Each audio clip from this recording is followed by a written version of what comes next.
You sit on a throne of lies. Hi, everybody. Welcome into another Bastards YouTube show. We have some things to talk about.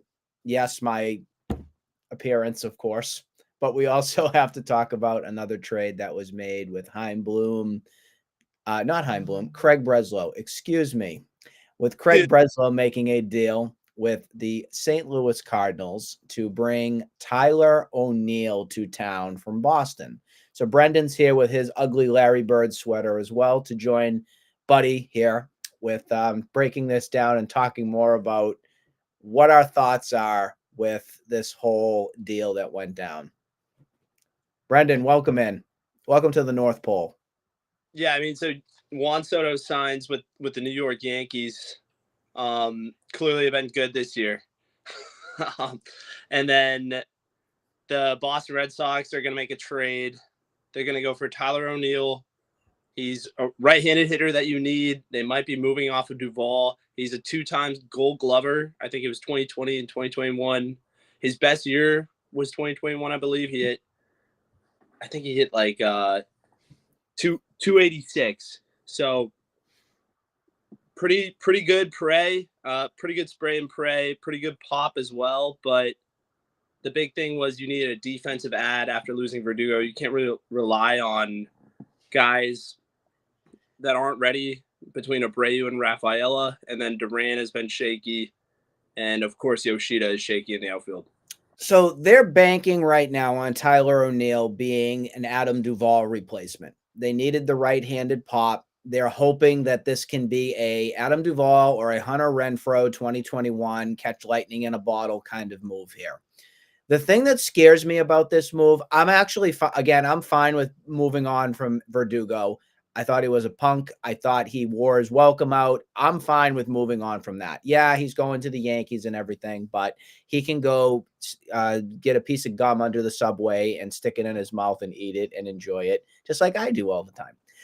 Now, the big thing that we have to talk about here is the matter of the fact that this is the Cardinals that the Red Sox were dealing with. And if you remember a time ago, folks, when Papa Elf, which was at the time Ben Sherrington, made a deal where Alan Craig came to town and didn't do a damn thing.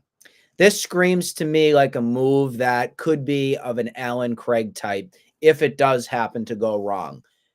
If you remember Alan Craig, he was a great player for the Cardinals. The Cardinals pretty much said, you're done, you're banged up, you're got a foot that's never going to be able to heal, and you're not going to be able to be pretty much a major league caliber player anymore. And that was true. He never was when he was with the Red Sox.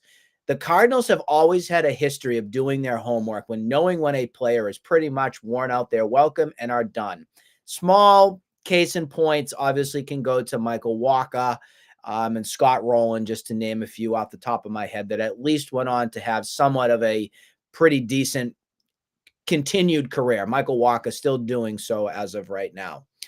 You could even make the case Albert Pujols. I mean, Albert Pujols was your fan favorite franchise player with the Cardinals for so many years, and then took the big money and went to the Angels and did a couple decent years. But after that, I mean, that was one of the worst contracts that was in baseball, until he retired and then came back home to the Cardinals.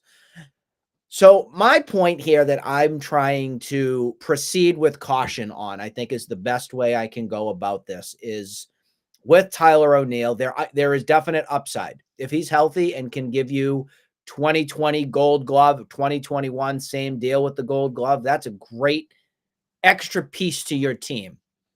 If you are banking on Tyler O'Neill being your starting left fielder and another piece in your outfield that is going to give you 162 games, you are out of your damn mind. And I will look at Craig Breslow and I will say, you sit on a throne of lies.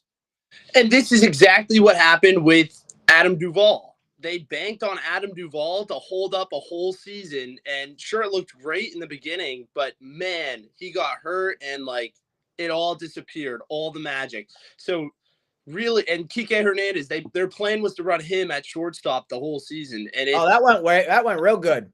Fell off within the first month. It was total train wreck. This can't be like the move. I wanted Lourdes Gurriel. I wanted a big blockbuster trade to Chicago for Luis Robert, Dylan Cease. That gets 2 birds in 1 stone.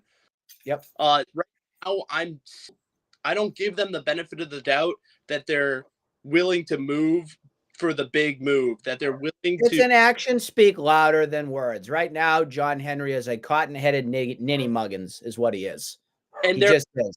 There are prospects that they're still hoarding, and there's an opportunity right now. I mean, Shohei potentially going to the Jays, Soto potentially go. I mean, he's already signed to the Yanks. It's arms race in the East. If you make a big move, Yamamoto, it's Yamamoto or bust right now for me. If they don't make a big splash, I just don't know how I can have the faith right now in saying to fans out there that this is the expectation. You're going to get Yamamoto. You're going to get a Jordan Montgomery. You're going to get a Cody Bellinger. You're going to get those types of players. You're going to get Ohtani. I can't sit there and I can't say that. There are some people on X that are driving me freaking crazy today with their positivity about, oh, don't worry, it's early. Oh, it's going to be okay. What planet are these people on? It is insane to look at things. Oh, don't worry. We've already won 4 championships. It's okay. We have the best owner in sports. He's going to bounce back and do everything. Nick, you're on the verge of 5. I'm an angry elf.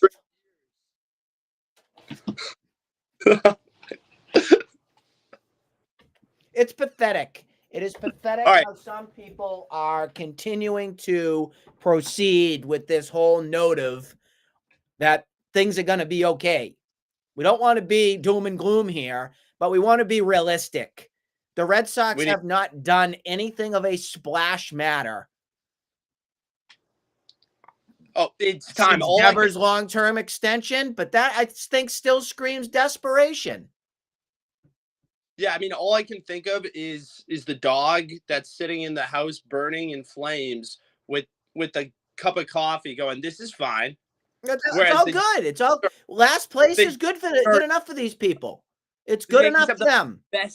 The best duo in baseball back to back, and then you got Ohtani going right up north, right in your neighborhood. Everything's happening right around the Orioles just won the division, you know. The new owner. So there's a lot of good things happening right now in the AL East, and the Red Sox are not doing much of anything from that. Actions speak louder than words. I've said that repeatedly. Brendan's been a part of it as well, too. We could very well wake up tomorrow and we get news that Yamamoto's here. We don't know what's going to happen. All we can go off are the rumors, and the things that we keep hearing are, oh, the Red Sox have interest. Oh, the interest kings are the Red Sox. They keep on being interested in this, that, and everything, and yet nothing happens from it. So, sure, Tyler O'Neill, great. Depth piece. That's great. It. You cannot rely on him. I'm thrilled about it. That was the mistake they made last year. They can't do that again. Well, we'll see what happens as time goes on. But right now, I got to head back to the North Pole. Papa Elf, we got to go off to a parade tomorrow. So I got to go see him and everything. So last thing I'll mention to our lovely world out there. Right now, Craig Breslow, son of a nutcracker. We need a move. Return Buddy back to the North Pole. We'll see you soon.